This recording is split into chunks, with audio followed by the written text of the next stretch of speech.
RDC est une et indivisible. Et la population de Tonon, c'est qu'il faut tout arrêter pour faire face à cette situation.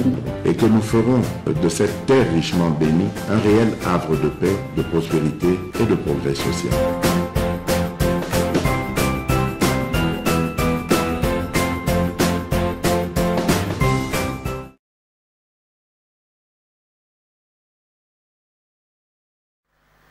Prenez rendez-vous, soyez informés, 24h/24 en République démocratique du Congo, dans le canal MKB officiel, Badata Bamama Bandeko.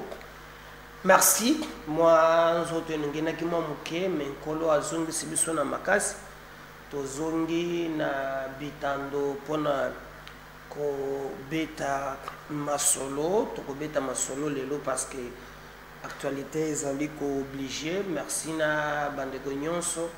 Bazali ko landa biso partout à travers le monde, oyo bazali ko partager émission na biso bandeko nyonso bazali ko komela biso surtout ko tuna biso oui en réalité moi ndenge ndeko moko aza suna bomo ite que c'est na bagi wazo kende mekaka na kiyangeo bakora ngo CD donc c'est d'agimo mukie mais par la grâce de Dieu bukiata mungongo na biso moi kokosome Dieu merci tous allez en bonne santé continuer binope ya ko komela biso ko encourager biso surtout bazali ko pesa biso makasi merci mingi na batu nyonso bantu konanga to kobeta masolo na bino ni to kolobela lelo to kolobela information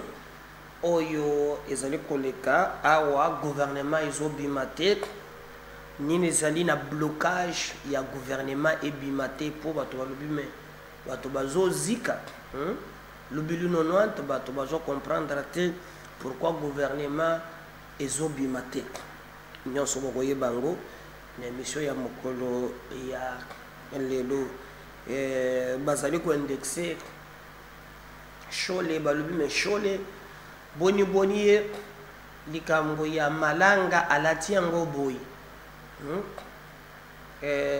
alors que élément nyonso zotalisa ke il y a l'implication il y a évêque na ba mususu alors bato balobi ke oyo ezosabenga ngo na lopoto ezali kokimba na liboso fita en avant esengeli balandela makambo nyonso tokobeta lisolo nani akozala président ya Sénat boko oyeba lisolo yango na émission na biso mokolo ya lelo parce que boyebi ke Assemblée nationale carte ezwami mais ndenge tozoyoka na système alobi 90 nous apprenons que le vieux Mukamba za na 93 ans est-ce qu'il y a kokoka ko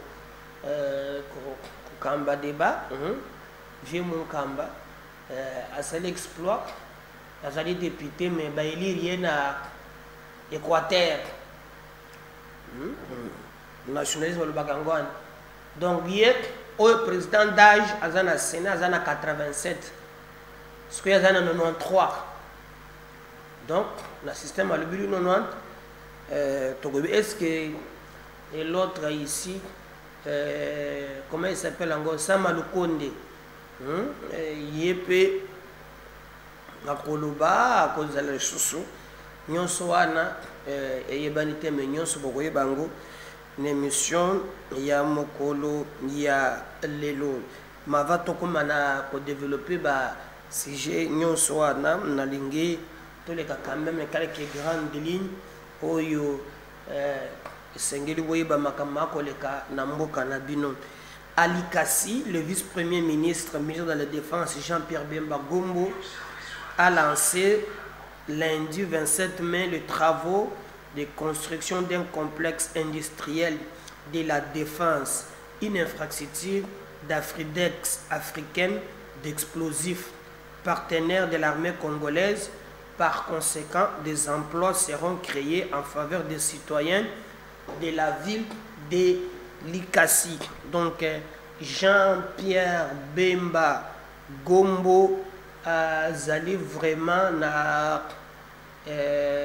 Likasi oyo kuna akei kotia usine moko usine wana ezali vraiment na nzela ya kotonga bazotonga nini bazotonga industrie oyo ezali na makambo ya ba infrastructure bato bazotonga ezali d'Afridex africain explosif donc biloko ya pour donc bakotonga ngo na Likasi Bemba Gombo Jean-Pierre Monto azali kuna me alobeli susuke bato ya Likasi bakozwa pe misala po bako créer penza misala ko créer même moi mingi aza kuna lo Jean-Pierre Bemba Gombo bato ya parti na ye bazo sepela na ye te balobi la formation nazwi balobi ye aza na ye kuna te o balongoli biso na bureau ya assemblée kabi ye aza kuna te kazolu du lombolo ile donc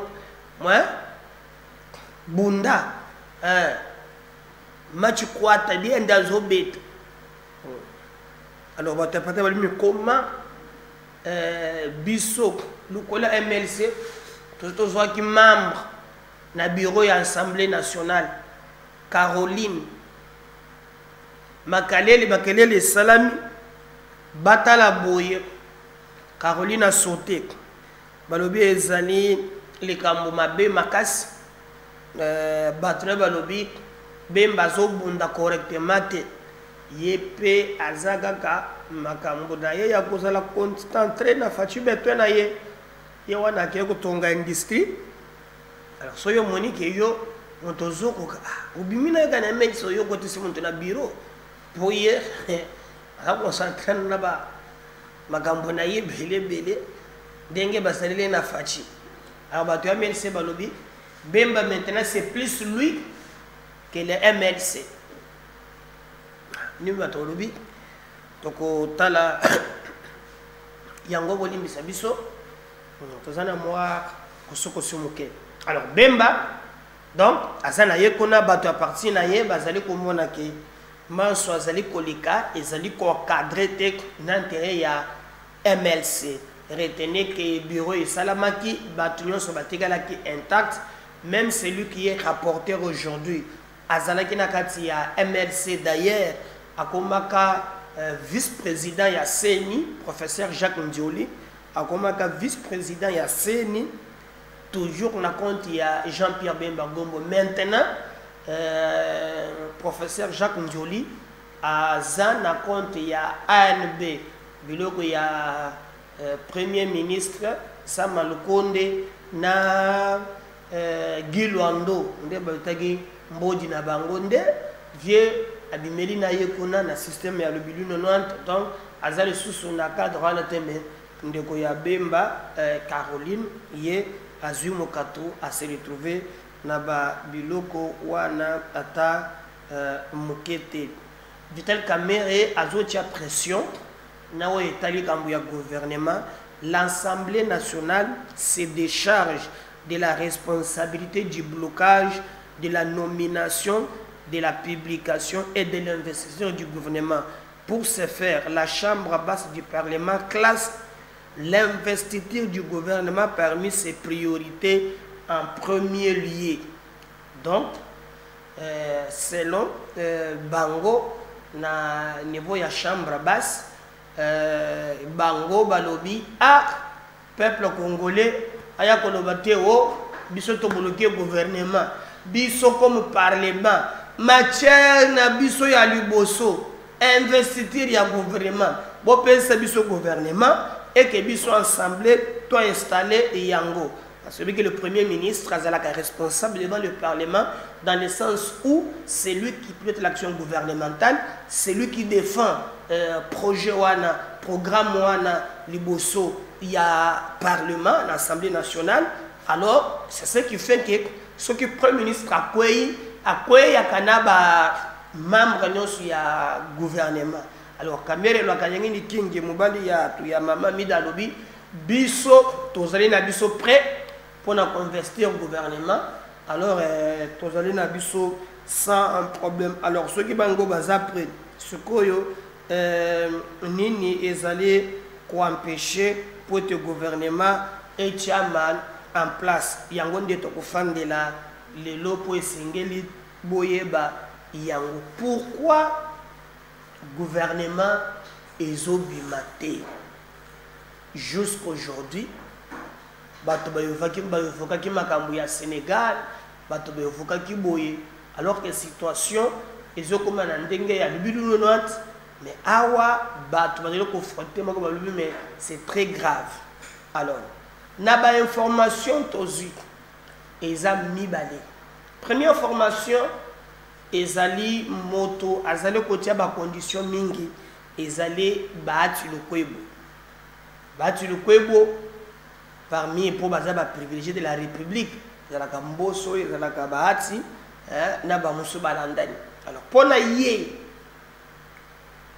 na kokabola ba ministère, Vital Kamerhe alingi azwa ba ministère, mais entre autres aya kozwa na ministère ya Bidieu. Alors basi alobi basangisa, d'abord on parle na format ya gouvernement, ba mususu balobi oyo akendaki kopesa 45 membres ya gouvernement. Selon les informations, Fatia Lingi Bazala 25 membres ya gouvernement. Basang, c'est ce que Bamboji, donc Basang, c'est Babilo Gognon Sowan.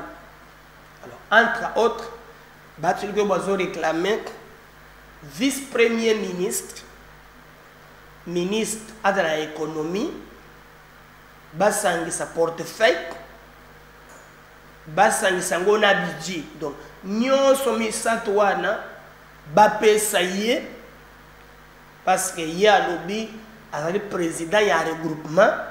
Azapé na bato belé certains sources oyo bato bazali kolobela ngona ba couloir. Est-ce vrai? Est-ce le kuta? En tout cas, yango nde ekomeli biso.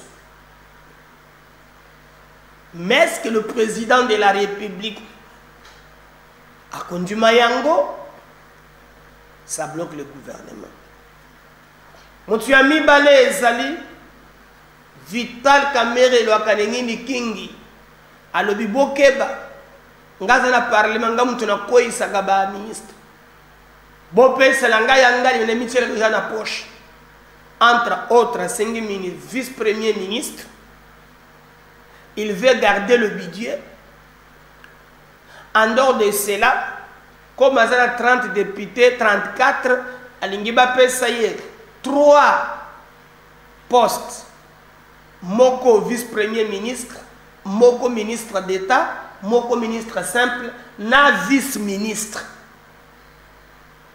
Alors, non, non, Yozo dirigeait déjà une institution. Kamera lobi waya. Wana pensa beaucoup zonga mabe. Ngane lekina élection na compte ya primaire. Consensus c'était et salami probabo rangai yanga et bonga. Donc nous devons faire très attention afin que maye tozali koloba etambola correctement. Alors il y a mis ça pour na région na kwa Sabino maye oyo et so ça le gouvernement et bimate Fati azoboyaka bakonzi ya ba regroupement politique na ba ministre oyo mwanda mubauta kina gouvernement o eleki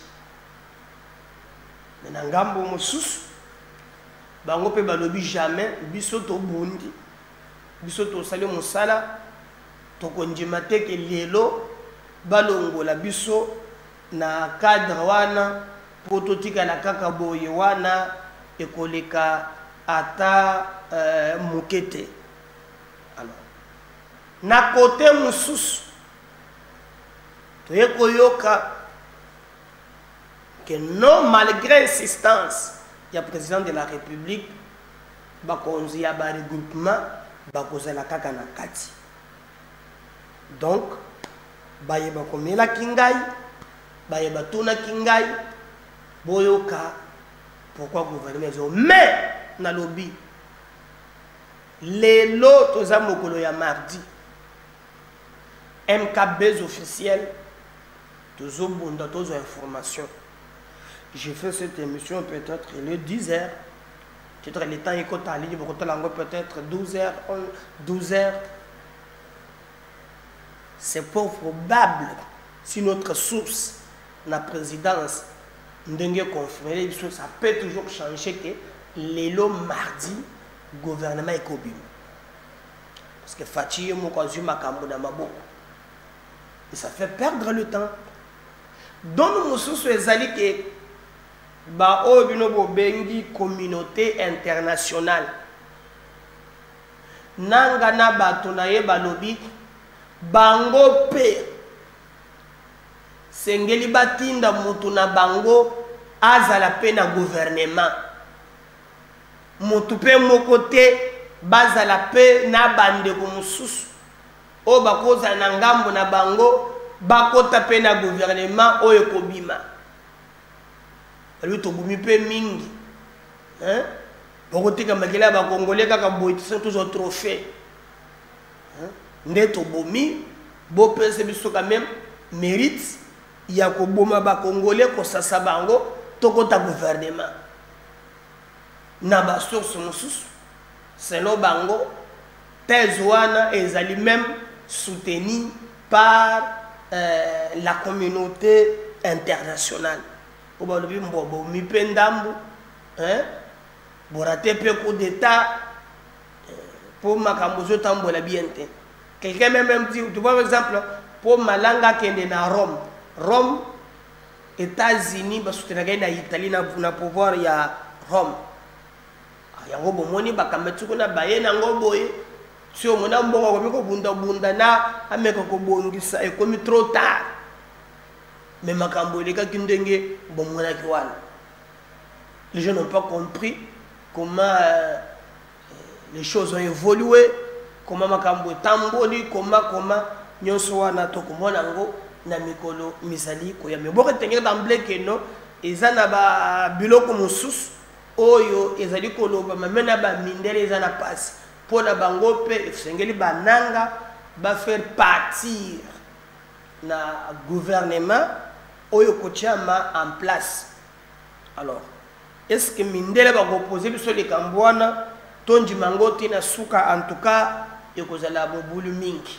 Mais parce que TV eza radio te tokolanda je vois Joël, yé pas zopé ça eza mon brièvement et parle na pourquoi le gouvernement est allé kobimater et ligne de choses OEP à retenir à lobby, c'est parce que la communauté internationale nous impose que ba bomiwana bako taper na gouvernement pour bazo trophée Yakobuma. C'est ça. Le président de la République est sous pression du Conseil de sécurité, de la communauté internationale qui lui dit de ne pas mettre en place un gouvernement. Il doit négocier avec les fractions rebelles de l'autre côté. Ah bon? Pour que Batu M23P et les autres composantes FC et autres bakota na gouvernement, chose que le président de la République bloque. Le président de la République est sous pression du Conseil de sécurité, de la communauté internationale qui lui dit de ne pas mettre en place un gouvernement. Il doit négocier avec les fractions rebelles de l'autre côté. Ah bon? Pour que Batu M23P et les autres composantes FC et autres bakota na gouvernement, chose que le président de la République bloque. Le président de la République est sous pression du Conseil de sécurité, de la communauté internationale qui lui dit de ne pas mettre en place un gouvernement. Il doit négocier avec les fractions rebelles de l'autre côté. Ah bon? Pour que Batu M23P et les autres composantes FC et autres bakota na gouvernement, chose que le président de la République bloque. Le président de la République est sous pression du Conseil de sécurité, de la communauté internationale qui lui dit de ne pas mettre en place un gouvernement. il doit négocier avec les fractions rebelles de l'autre côté. Ah bon? Pour que tu as M23P et les autres composantes FC et autres Bakota na gouvernement, chose que le président de la République bloque. Le président de la République est sous pression du Conseil de sécurité, de la communauté internationale, qui lui dit de ne pas mettre en place un gouvernement. Il doit négocier avec le fraction. Voilà. On a voyé le souci. Événement et mais sur terrain, information est kitoko parce que notre armée n'a moyen lelo bazo se comporter très bien. Zali ko défier ennemi, zali vraiment ko beta bango Kagame na batonaye bazali en débandade contrairement à Nandenge bato babanda ki ko kanisa ke à côté de la puissance internellement, ce n'est pas le cas. Na moya lelo, tozo mona ke musale zo tambola très bien.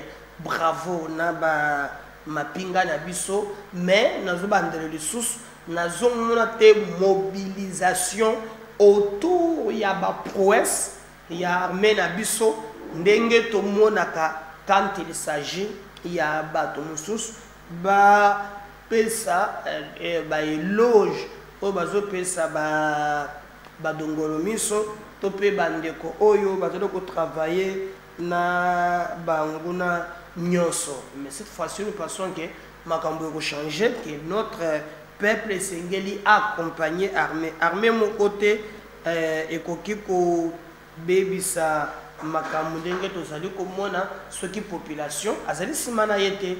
Alors comme TV et radio te na lingi tokoma na kotala maintenant lolenge nini bato bazali ko se comporter nos militaires sur terrain bazali ko beta bangona. On va revenir juste après. Mi-observé sur la quasi-totalité de la province de l'Ituri et la stabilité de la situation sécuritaire en ville de Bunia et ses environs en cette période de l'état de siège font la joie des Bunianthropes.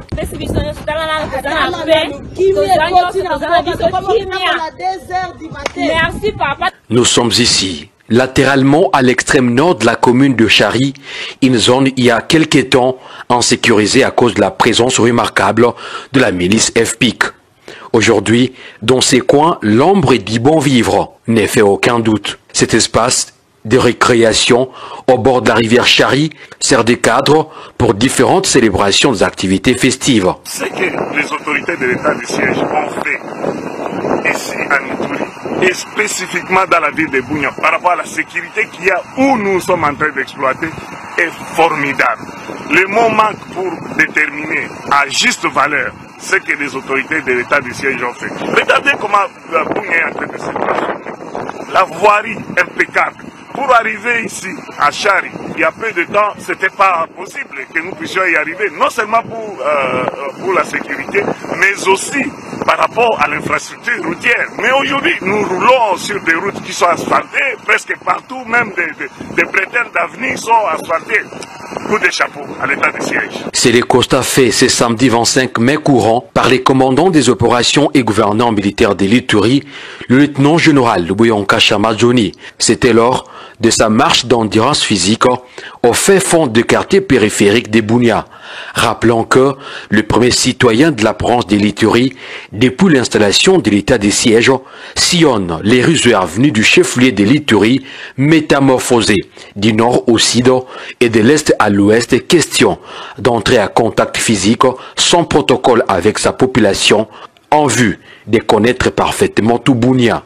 Cet exercice physique hebdomadaire achante plusieurs habitants qui admirent l'essence du patriotisme élevé couplé au charisme du général Lubuya, affectueusement appelé Viennabisso, sans état d'âme.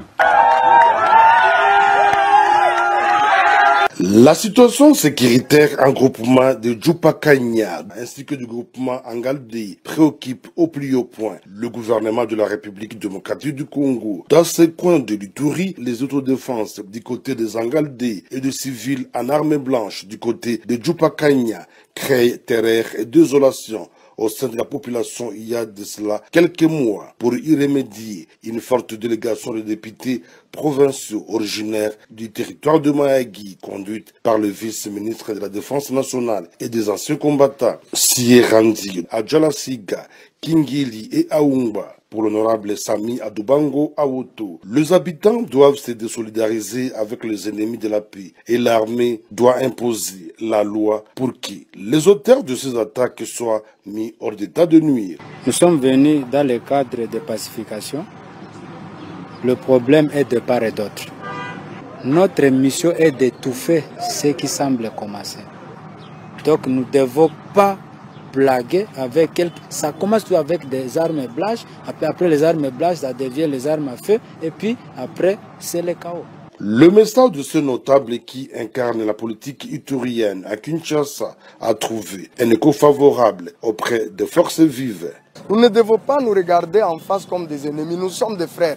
Qu'est-ce qui vient nous diviser? S'il y a des gens qui veulent faire ce qu'on appelle la récupération politique, c'est mieux de les dénoncer. Cette visite de réconfort est fortement saluée par certains élus provinciaux. Nous avons vécu une situation que nous ne pouvons pas encourager. Tous les tireurs de ficelle d'arrêter d'instrumentaliser le frère. C'est une question, j'aimerais déconseiller cette jeunesse, parce que la jeunesse est appelée à travailler pour le développement de son milieu et non être la cause de la destruction. Signalons que cette mission du vice-ministre Sami Adubango Awoto est la suite logique de l'accord de paix de cessation des hostilités signé par les groupes armés récemment à Bunia pour la pacification totale de cette partie du pays. La situation observée sur la quasi-totalité de la province de l'Ituri et la stabilité de la situation sécuritaire en ville de Bunia et ses environs en cette période de l'état de siège font la joie des Bunianthropes.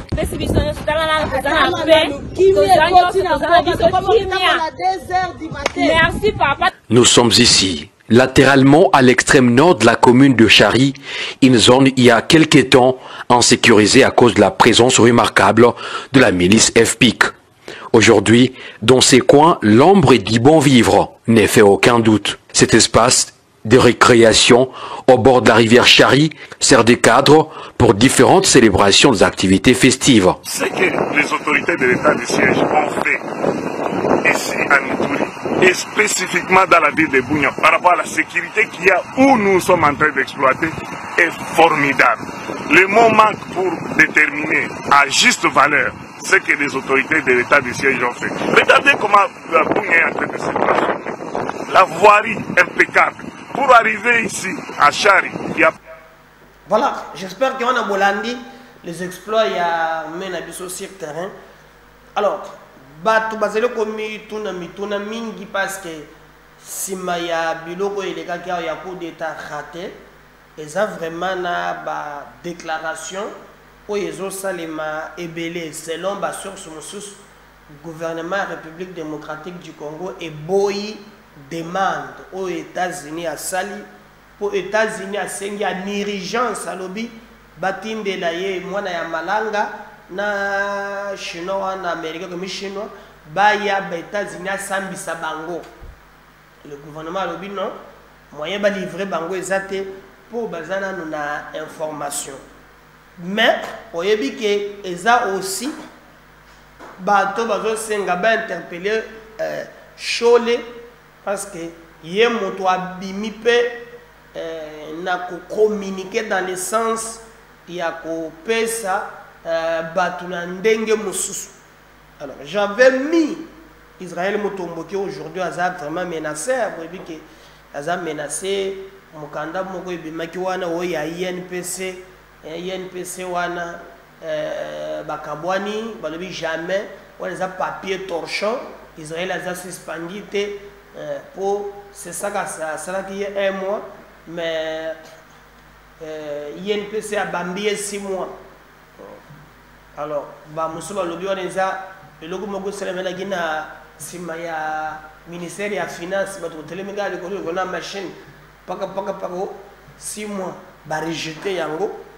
Alors mais au moins na makambo ezolo kalelo il avait déjà alerté sur yango. Mais tu vas dire attention, après ce que nous avons des détails, na implication na bisika makambo felegela au niveau ya catholique. Ensuite ça, on va revenir juste après. Non, Israël.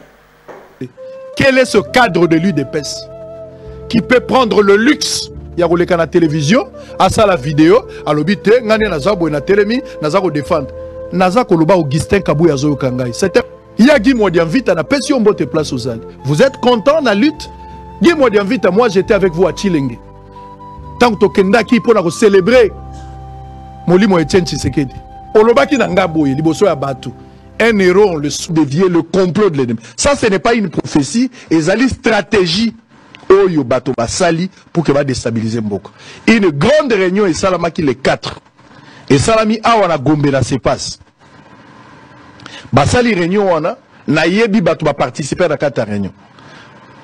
Il y a eu 3 leaders politiques basali awa sur place. Babimi na noté misusu basali banda mais basali qui représentait la bato na bango. Ils ont pris part dans cette réunion. Ba discuter comment bakoki kosala baction ya makasi sur terrain oyo ekoki ko susciter désordre na kati ya mboka nazo peser ba mo makambo na zoloba et je sais de quoi je parle. Basali réunion na bango baye ko constater que ko bimisa batu na balabala ezali très difficile pour des raisons X ou Y. Est-ce que ça problème il y a stratégie parce que mbongo bazangi te mbongo bazanango. Mais kobimi sabatu na balabala ezo zala très difficile na contexte tout za nango lelo. Balingi ba déclarer férié na mboka ou ville morte, to ba ville morte. Balingi ba tia ville morte na mboka.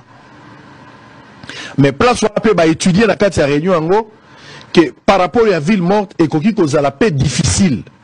Et ça impossible était, mais réussite nango est à faible pourcentage. Nayebi ba combo ya bateau ba participer na zolo ba biloko ezali vérifiable. Ba combo ya bateau ba prenaki par na kati ya réunion. Et salamaki na se passe awa Gombe et salamaki le 4 janvier. Ba sali réunion na bango. Quelle est la dernière stratégie bazui? Ba décider babo mabatu. Ba roboma ndenge nini? Les 17, les 18, les 19, 3 jours. Il faut que service va surveiller ce que je suis en train de dire. Je ne blague pas, je ne fais pas la chorale ici, je suis sérieux dans ce que je suis en train de dire. Et Zandotote, c'est une réalité. La réunion a eu lieu, les 4. Ça se passe. Ça se passe ça. 17, 18, 19. Balimba Sala, une opération à sabotage à Kobuma Batu. Entre 2h, 3h à 4h du matin. Poto banomona bibembe na bakouin. Bolamuki na tongo bomoni ebembe. Bato babanda ko banga kobima. Les 16, les 17, les 18, les 19. Interprétez, dites tout ce que vous voulez. Na yebi makamunaza koluba. Je connais les noms des personnes.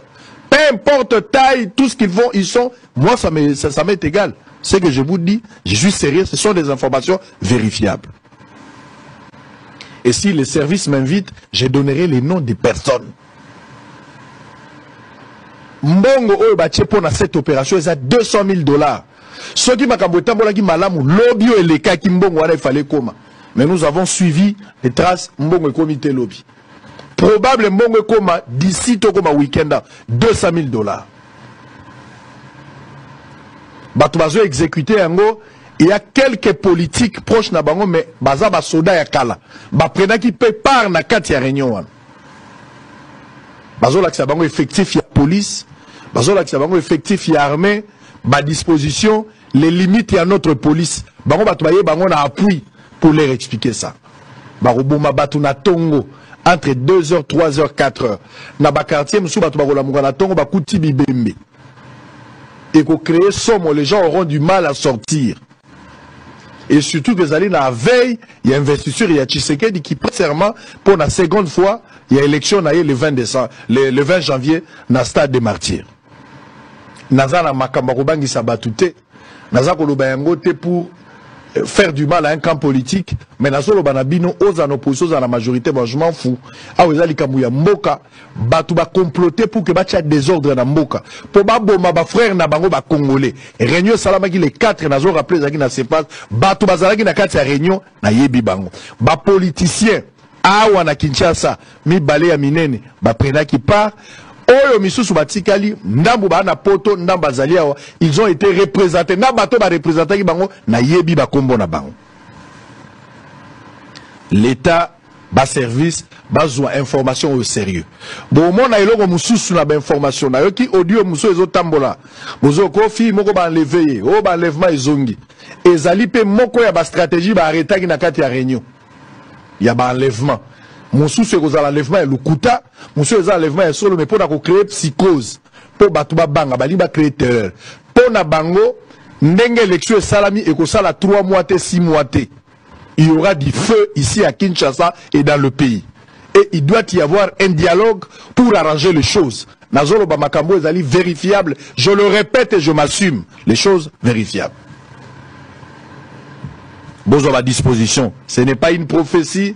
Ce n'est pas une analyse, c'est une information. La réunion a eu lieu les 4 pour mettre la capitale Ezala en feu.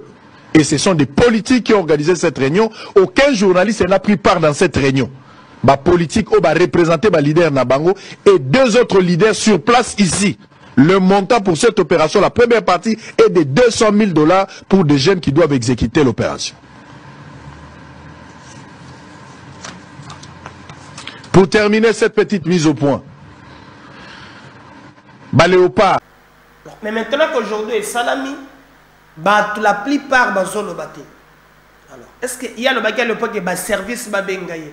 C'est le service babenga qui est pour éviter automonier les eaux salées.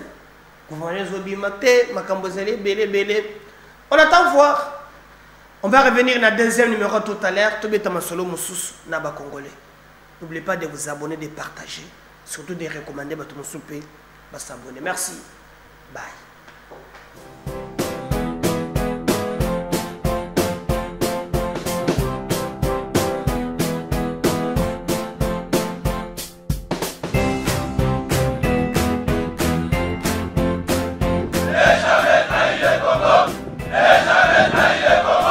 La RDC est une et indivisible. Et la population de tout le monde, c'est qu'il faut tout arrêter pour faire face à cette situation. Et que nous ferons de cette terre richement bénie un réel havre de paix, de prospérité et de progrès social.